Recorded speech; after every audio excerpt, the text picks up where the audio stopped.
Bueno, muy buenas tardes. Soy Dayana Lisset Lozano Manrique. Estoy inscrita en la Universidad Nacional Abierta y a Distancia en psicología. Pertenezco al grupo 433 y estoy viendo la materia de acción psicosocial y contexto jurídico. Voy a analizar las secuelas de una confrontación armada, caso el cual me fue asignado en el simulador. Bueno, el nombre del caso ya lo mencionamos, son las secuelas de una confrontación armada. El objetivo de este diagnóstico es identificar factores psicosociales de riesgo, los cuales alteran la salud y el bienestar físico-emocional de una familia debido a hechos violentos causados por grupos al margen de la ley. Es aquí donde el psicólogo debe no solo identificar las causas del problema, sino que además de proponer una intervención integral que permita el restablecimiento del bienestar y la salud de dicho núcleo familiar. Se debe explicar desde el subcampo de la psicología jurídica cuál empleará para abordar la problemática. Para esta problemática yo propongo abordarla desde el estudio de la victimología, ya que este se encarga de estudiar aquellas personas que han tenido que vivir, digamos, experiencias traumáticas, las cuales han sido perjudiciales para su vida, para su integridad y para su salud mental. En este caso, incluso ese caso incidió en todo el núcleo familiar. Vemos que la familia inicialmente vivía en una zona rural de Medellín, de Bolívar, y ahí estaba el señor Don Jacinto, quien le habían sido asignadas unas parcelas, estas parcelas como fruto de reparación de un desplazamiento forzado, el cual había sido víctima. Después en el simulador nos dicen que conforma una familia con la señora Mariana Pérez y que de ahí tienen 3 hijos. Eh, en este caso, dice que después de conformar su familia, llega un grupo al margen de la ley, los desplaza de estas tierras prácticamente, y aparte de eso le ocasionan ahí el homicidio a don Jacinto, dejando así a los niños huérfanos, y la esposa tuvo que presenciar este evento traumático. Debido a esto y a temor como de retaliaciones o de ser víctimas también de agresiones por estos grupos al margen de la ley, se ven obligados a migrar a Medellín, donde tienen problemas de adaptación a este nuevo sitio, a pesar de que les brindan, digamos, apoyo. La familia presenta aún necesidades económicas que no ha podido suplir, a pesar de que Mariana obtiene un trabajo no formal en el que vende frutas.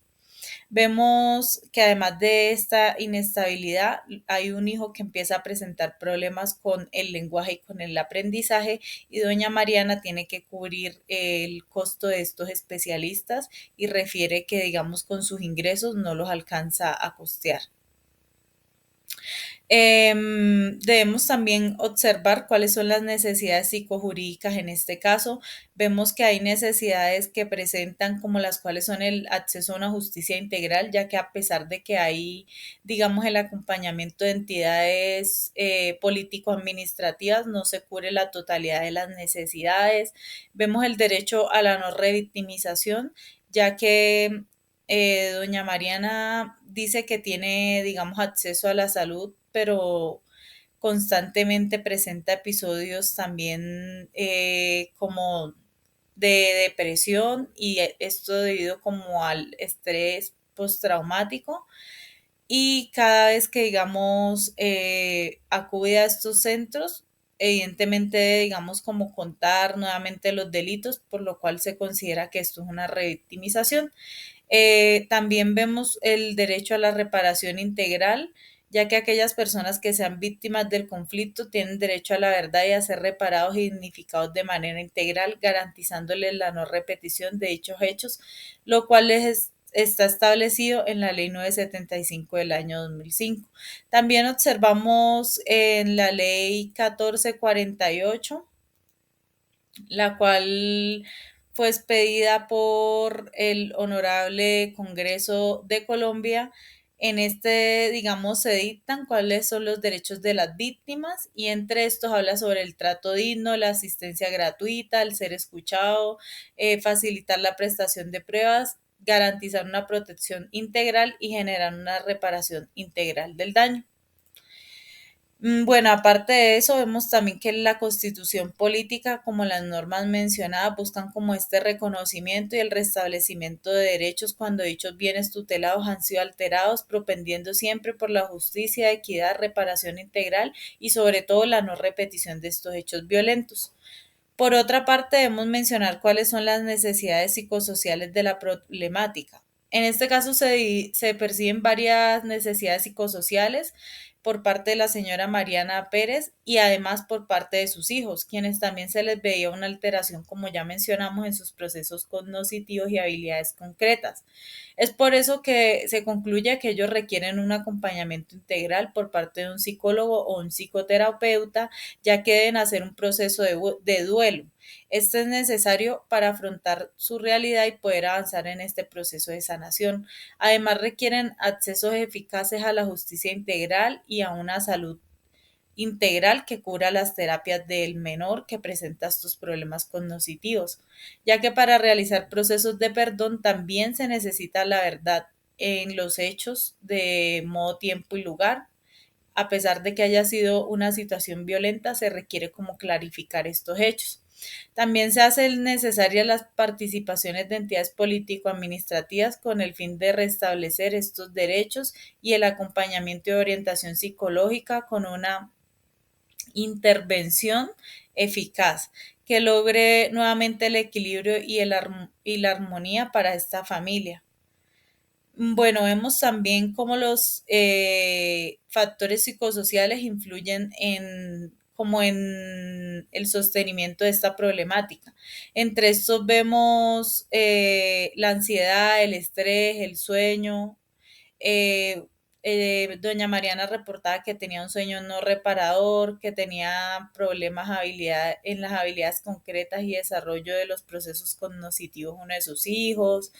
Además reportaba que tenía redes de apoyo escasas debido a que ella tuvo que emigrar, dejar, digamos, como las parcelas y la tierra donde vivía, dejar su actividad, digamos, como ama de casa en ese sector y empezar en un sector productivo, vendiendo frutas, como ya mencionábamos, en un trabajo informal, el cual a pesar de que ella labora ahí, no ha logrado tener, digamos, como un sustento que supla todas sus necesidades.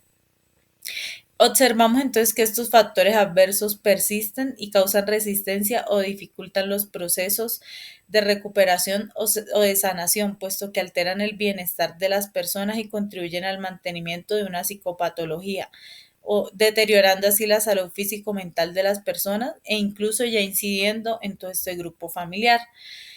Frente a los datos sociodemográficos del caso, vemos que este caso ocurrió en nuestro país, acá en Colombia, como ya mencionamos, en zona rural del departamento de Bolívar, es aquí donde el señor Jacinto es beneficiario junto a otros campesinos de una donación como fruto de una reparación por parte del Estado, debido a que este ya anteriormente había sido víctima también de un desplazamiento forzado. Como mencionamos, este hecho se vuelve a repetir y él lastimosamente pierde la vida. De este hogar nacen tres hijos, uno de 10 años, otro de 7 y otro de 4 años, quienes también fueron obviamente víctimas de este conflicto. Vemos que es causado por grupos al margen de la ley y recordamos que a pesar de que, digamos, han tenido una atención, no ha sido del todo eficaz, puesto que hay aspectos que no ha cubierto, digamos, este programa como de reparación de víctimas. Vemos además características socioculturales que influyen en la problemática. En este caso se evidencian diversas características socioculturales. Evidenciamos, digamos, personas campesinas cuyo trabajo era la agricultura y labores domésticas, por lo cual cuando se ven obligados a migrar a Medellín, debido a ser como un cambio tan abrupto, no han como que todavía no han logrado adaptarse a la dinámica de una ciudad, a un trabajo nuevo, a escasas redes de apoyo y lo anterior como les ha generado, digamos, ese estrés y ya se ha como consolidado el estrés postraumático y en otros la dificultad de aprendizaje se ven, digamos, como alterados y ha sido como muy difícil, digamos, como unificarse o desempeñarse en este entorno. ¿Cuáles son, digamos, los derechos vulnerados en este caso? Bueno, en este caso vemos varias vulneraciones como el derecho a la vida, derecho a la justicia, derecho a la no repetición de los hechos, derecho a la salud, a la verdad, a la propiedad privada, entre otros. Digamos, los aspectos variables psicojurídicos en este problema están inmersas en el derecho internacional humanitario, la cual, digamos, se encarga de regular la guerra y los derechos internacionales humanos y además la constitución política, que es la cual regula esto. ¿Desde qué perspectiva teórica explican la problemática? Desde la humanista, ya que ésta se basa como en suplir las diferentes necesidades y cuando estas ya no son logradas o no son concebidas, la persona no logra la autorrealización, que es lo que le está pasando a Mariana y a su grupo familiar, debido a que todas, digamos, sus necesidades se vieron afectadas en la pirámide, no han logrado, digamos, como confluir con el nuevo entorno. Explicar los referentes conceptuales de la problemática. En este caso vemos el conflicto armado, lo cual es una lucha entre partes contendientes con la utilización de armas y debido a este conflicto armado es que quedan como víctimas estas personas. Vemos también el desplazamiento forzado, lo cual consiste en trasladar de una forma involuntaria a los dueños o poseedores o tenedores de un predio y la mayoría de casos es debido al conflicto armado. Vemos también la definición de grupos al margen de la ley, los cuales son grupos o organizaciones que toman armas de manera ilegal y generan estructuras las cuales constantemente violan los derechos humanos de las demás personas por intentar alcanzar sus ideales u objetivos. Y para finalizar, analizamos el marco normativo legal de, digamos, en este caso de Colombia, tanto a nivel local, nacional e internacional. Internacional vemos la constitución política, vemos los acuerdos diferentes que ha firmado el país, como el derecho internacional humanitario, el cual se encarga de regular las guerras, la Convención de Ginebra, firmada en 1949, en la cual los países firmantes acuerdan como las normas básicas entre las personas que se encuentran en conflicto y las víctimas de las mismas. A nivel nacional vemos no solo la Constitución, sino la Ley 387 de 1997. En ella se dictan las rutas para atender y evitar el desplazamiento forzado en Colombia. La Ley 791 del 2002. Esta establece en diferentes artículos la atención y la celeridad que se le debe dar a las víctimas de desplazamiento violento en el interior de zonas rurales en nuestro país y de manera local vemos ordenanzas y entre las cuales encontramos las prácticas municipal para brindar atención humanitaria inmediata, los cuales son como protocolos establecidos para de manera ágil suplir estas necesidades que se presenten y también observamos la guía metodológica para la formulación y actualización de planes de acción inmediatas. Estas son estrategias previamente estructuradas por ediles y alcaldes en los cuales se realiza un protocolo estricto de atención a personas víctimas de conflicto armado y también en las cuales se ve la violación de los derechos humanos. Para finalizar, comparto las bibliografías empleadas. Muchas gracias.